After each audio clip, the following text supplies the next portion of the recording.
We're going to start this afternoon with LBC's political editor, Natasha Clark, who's with me in the studio here. Natasha, good to see you. There is a possibility that the UK finds itself in a bit of a foreign policy crisis over all of this. We are not there yet, but that meeting tonight in Washington with President Biden is going to be pretty high stakes, isn't it? Simon, you're completely right. This is going to be a really crunch war summit, if you will, today for Keir Starmer at the White House. He's flying out for 24 hours just to talk to President Biden today. Now, we're told they're going to be speaking later today for 2 hours. So they've clearly got a lot that needs to be discussed. And of course, that's something that they don't want to do over the phone. They're expected to sign off, or to discuss signing off, rather, giving Ukraine that permission to use long-range missiles to target inside of Russia. And now that's something that President Zelensky, of course, has been asking for quite a long time, not just of Keir Starmer, but of the past Conservative government too. But officials have been really worried that this could,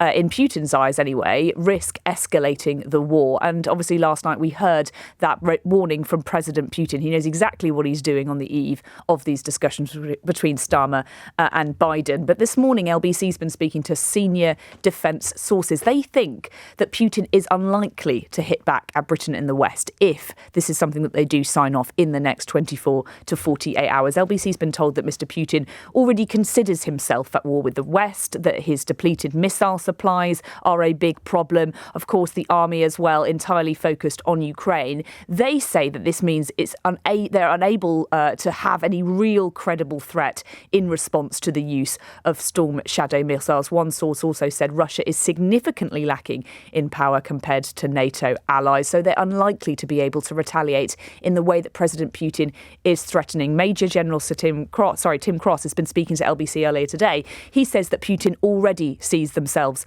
in conflict with NATO. Now, Putin thinks he's at war with NATO. We need to be quite clear about that.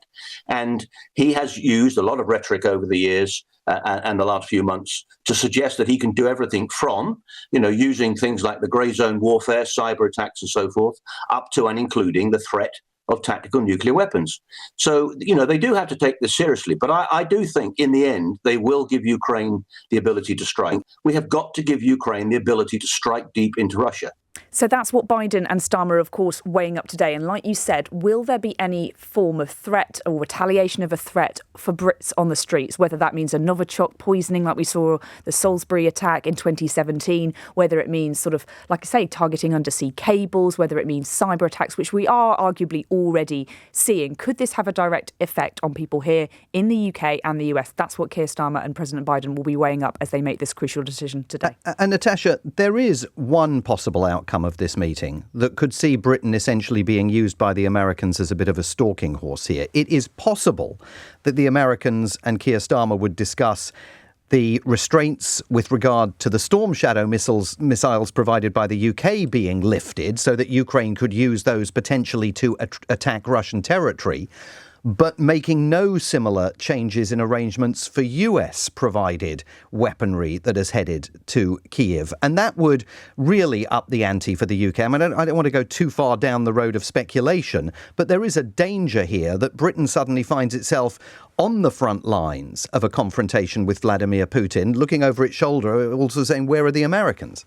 I think it's unlikely that Britain is going to act on its own unilaterally. However, we have seen them do so in regards to Israel and in regards to the decision that David Lammy took a couple of weeks ago to revoke some of those arms licenses to Israel. So Britain is not completely unafraid to go it alone if it believes that it needs to do so. I think this is a decision that Britain will want to make in alongside the US and, of course, France, because this is Storm Shadow missiles are jointly produced by the UK and France. There's separate missile systems. But Keir Starmer was actually asked about this on the plane over to Washington, specifically about Storm Shadow. He said it's not specifically about any one particular one. It's about the idea of using them generally. So I think this is a decision I think will be taken with the US if it's going to be taken at all. I don't think that Keir Starmer would want to be putting Storm Shadow missiles inside Russia if he didn't believe that he would have the backing of President Biden to do so, but also that President Biden would not give that tacit implication that he wouldn't mind US-based missiles being used as well. I think it might be a one-for-one fund for all. Of course, we know that the US is the biggest supplier to NATO, the biggest donator to Ukraine. I don't think Keir Starmer is going to make that decision without the explicit support of President Biden, and I think that's exactly why he is in the US today. It's going to be quite a complicated conversation, I suspect, that one taking place in the White House in a few hours' time. It's also worth making the point that on the plane on the way over, Keir Starmer made the argument that Vladimir Putin is the man who can stop this war in Ukraine at any time of his choosing. Natasha Clark, LBC's political editor, thank you very much indeed. I'm joined by Justin Crump, the chief executive of the strategic risk advisory company Sibylline. He's also a military analyst and former British Army officer. Justin Crump, thank you very much indeed for being with me on the programme this afternoon. Just to be clear about the capabilities of these Storm Shadow missiles, if you took the restraints off Volodymyr Zelensky, I mean, theoretically, how far could they go? Where could they reach in Russia? How much damage could they do? Well, I mean, the range is a couple of 100 kilometres plus, but this is an air-launched cruise missile. And if you consider if you're flying a Ukrainian aircraft at the moment, you don't want to be flying into Russian air defences to launch it. So, of course, it'll be launched somewhere behind the front line. So realistically, you're talking, say, 150 kilometres inside Russian or internationally recognised Russian territory that they'll be able to use the system from. And it's a great system for what it does because it's comparatively stealthy. It flies very low to reach towards its target. Then it pops up, identifies the target, not only using its own navigation system, but it also actually uses a camera to look at the ground to pick out the target it's expecting to see.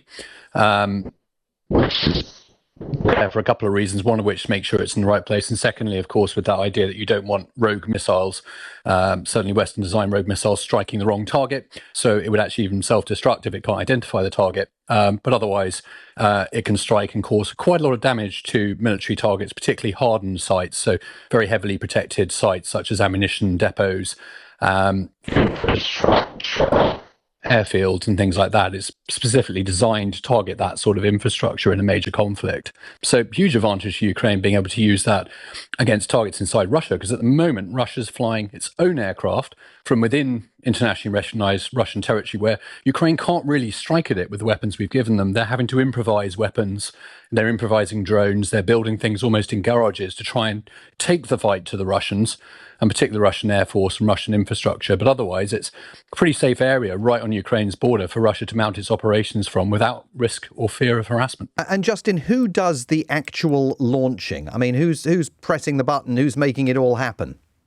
Well, I mean, functionally, the pilot in the aircraft, the missile is programmed before launch by ground teams. But really, ultimately, the person that presses the button is the person who's going to drop it from the aircraft it's being fired from. But obviously, as with anything in warfare, pretty often a team is involved in doing that. And I suspect you'll raise the Russian claim, I'm sure you may have talked about already, which exactly. is Russia trying to claim that it can only be programmed by Westerners. Well, I mean, this missile is already in use by the Ukrainians, has been for a long period of time, and I think most notably destroyed the Black Sea Fleet headquarters in Sevastopol.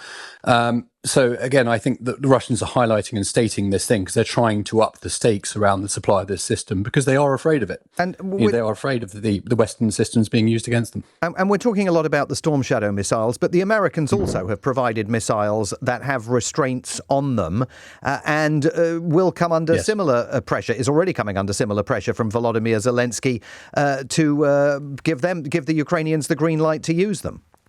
Yeah, and this is not the first time we've been in this sort of a situation. And the significance of the UK contribution to Ukraine, which gets us very much singled out by the Russians in their propaganda and their rhetoric and their evening TV programmes that routinely threaten to destroy London with nuclear weapons as a sort of casual throwaway comment on their discussion programmes.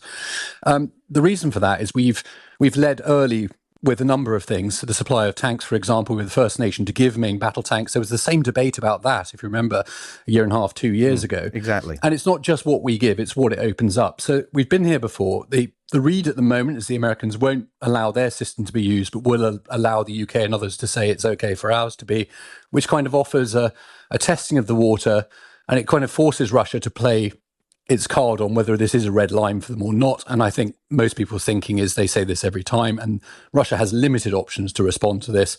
They just really want to scare us, scare our population, scare our leadership into pulling back from support for Ukraine because that's ultimately how they win this conflict.